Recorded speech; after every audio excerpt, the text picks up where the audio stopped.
பாம்பே பஜார் தோழிகளுக்கு இனிய நல்வாழ்த்துக்கள். ஜூலை 2025 சிம்மராசிக்காரர்களுக்கு எந்த மாதிரியான பலன்களை வைத்திருக்க போகுது? முக்கியமாக இந்த மாதத்தின் நிலை ஒரு மாதிரி சாதகமற்ற நிலையாக உங்களுடைய கோச்சார நிலை மாறுது. படிப்படியாக லாப அமைப்புகளில் இருந்து வந்த உங்களுடைய சூரியன் அப்படியே 12ஆம் பாவகத்தில் மறைகிறாரு. ராசியில் செவ்வாய் உங்களை அவசரப்படுத்தக்கூடிய அமைப்புகள்லையும் ஒரு எரிச்சலான மனநிலையிலையும் அப்படியே மாதம் முழுக்க வைத்திருக்கக்கூடிய அமைப்பு. 8ஆம் இடத்துல சனி இருக்காரு. இவ்வளவு நாள் எல்லா விஷயமும் ஓரளவுக்கு கட்டுக்குள்ளே செயல்படுத்திக்கிட்டு இருந்த வீணாக பிரச்சனைகள் வந்தது. ஆனாலும் பிரச்சனை செட்டில் ஆயிருது.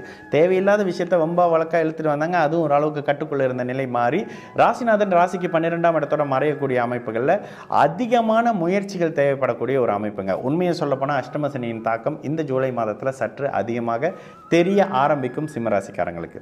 ராசிநாதன் சற்று பலவீனமாக இருக்காரு. ராசிநாதன் ராசிக்கு 12ல் மறையும் பொழுது அவர் 6 12ஆம் பாவகத்தோட தொடர்பு, அதாவது விரய பாவகம். அவர் தொடர்பு கொள்ள பாவகம் என்னது? விரயம், டிராவல், 6ஆம் பாவகத்தினுடைய கடன், நோய், வம்பு வழக்குகள் மாதிரியான அமைப்பு. இந்த மாதத்தில் இந்த தன்மைகளை மெதுவாக சிம்மராசிக்காரர்கள் பார்க்க ஆரம்பிப்பீங்க. கூடுதலாக கணவன் மனைவி உறவு. இந்த இடத்துல 11ஆம் இடத்துல இருக்கக்கூடிய குரு 7ஆம் இடத்தை பார்த்தாலும் கூட அஷ்டம சனியின் கைகள் சற்று ஓங்கி இருக்கக்கூடிய நிலைமை அப்படின்னு சொல்லுவேன்.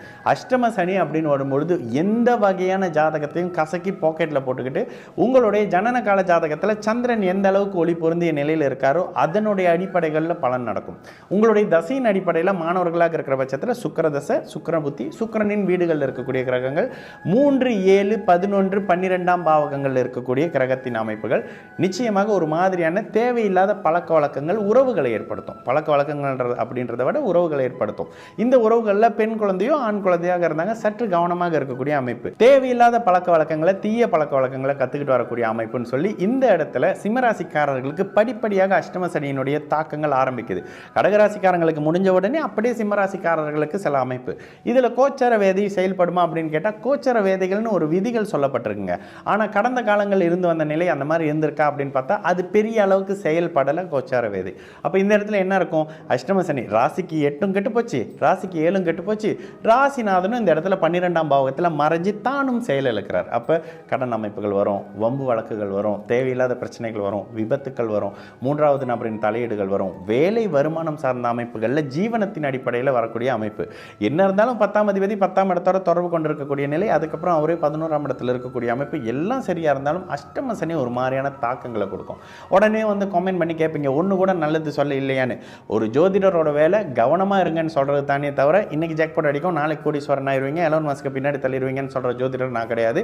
அதனால பெரிய நட்பலன்களை ஒரு 90 விழுக்காடு சிம்மராசிக்காரர்கள் இப்போ நல்லா இல்லை அப்படின்றது தாங்க நிதர்சனமான விஷயம். அதில் பருவ வயதில் இருக்கிறவங்களுக்கு காதல் பிரச்சனை, மத்தியம வயதில் இருக்கிறவங்களுக்கு வேலை வருமானம் குடும்ப சார்ந்த பிரச்சனை, வயது மாதிரி இருக்கிறவங்களுக்கு நோய் சார்ந்த அமைப்பு, இளைய பருவத்தினர் சில பேருக்கு என்ன நோயினே தெரியாத அமைப்பு, இது அத்தனையும் இருக்கக்கூடிய ஒரு காலகட்டம் அப்படின்றதுனால எல்லா இடங்கள்லையும் கவனமாக இருங்க. இதுக்கு ஒரு நல்ல பரிகாரம் சொல்லுங்க ஐயா அப்படின்னு கேட்டிங்கன்னா கண்டிப்பாக நல்ல இன்சூரன்ஸ் பாலிசி எடுத்து வச்சுங்கன்னு சொல்லுவேன். இதை விட உங்களுக்கு கன நேரத்தில் வந்து உதவி செய்யக்கூடிய ஒரு பெரிய ஒரு பரிகாரம் இருக்க வாய்ப்பே இல்லை. அதனால் அவருக்கு தேவை மாதிரி ஒரு நல்ல மெடிக்கல் இன்சூரன்ஸ் பாலிசி எடுத்துங்க. இது பெரிய அளவுக்கு உங்களுக்கு கை கொடுக்கும். ஒரு விபத்து வரப்போகுது, ஒரு நோய் வரப்போகுது, இதிலிருந்து உங்களை காப்பாற்றக்கூடிய அமைப்பு இந்த தன்மை செய்யுங்க. பண உதவியை தான் சொல்கிறேன்.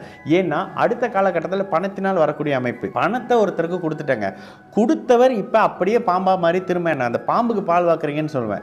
பாம்புக்கு பால் வாத்துட்டீங்கன்றதை இன்னும் உணர்ந்திருப்பீங்க. கொடுத்த பணம் திரும்ப வராது, ஆனால் அதுக்கான கெடுதல்களை திரும்ப அனுபவிப்பீங்க. யாருக்கு விழுந்து உதவி செஞ்சீங்களோ அவங்களே உங்களை திரும்பி தாக்கக்கூடிய ஒரு துரோகத்தை சந்திக்கக்கூடிய ஒரு காலகட்டம் சிம்மராசிக்காரர்களுக்கு அப்படின்றதுனால எதுலேயும் மனசை ஆழமாக விடாதீங்க. மனம் அப்படியே ஒரு மாதிரியான அமைப்புகளில் பாதிக்கப்பட்டுக்கிட்டே இருக்கும், சலனமாகவே இருக்கும் மனசு.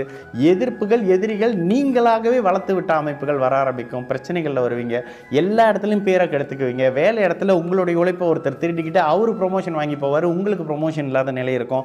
ஆனாலும் வேலையை விட்டுறாதீங்க அப்படின்னு சொல்லுவேன். இந்த இடத்துல நீங்களாகவே வேலையை விட்டுட்டு போனீங்க அப்படின்னா வேலை கிடைக்கிறதுல சில பிரச்சனைகள் வந்துடும். தயவு செய்து என்ன நடந்தாலும் மானம், வெக்கம், சூடு, சொரணை இல்லாமல் இருக்கிற வேலையை பாருங்கள். ஏன்னா பணம் அவ்வளவு முக்கியம்.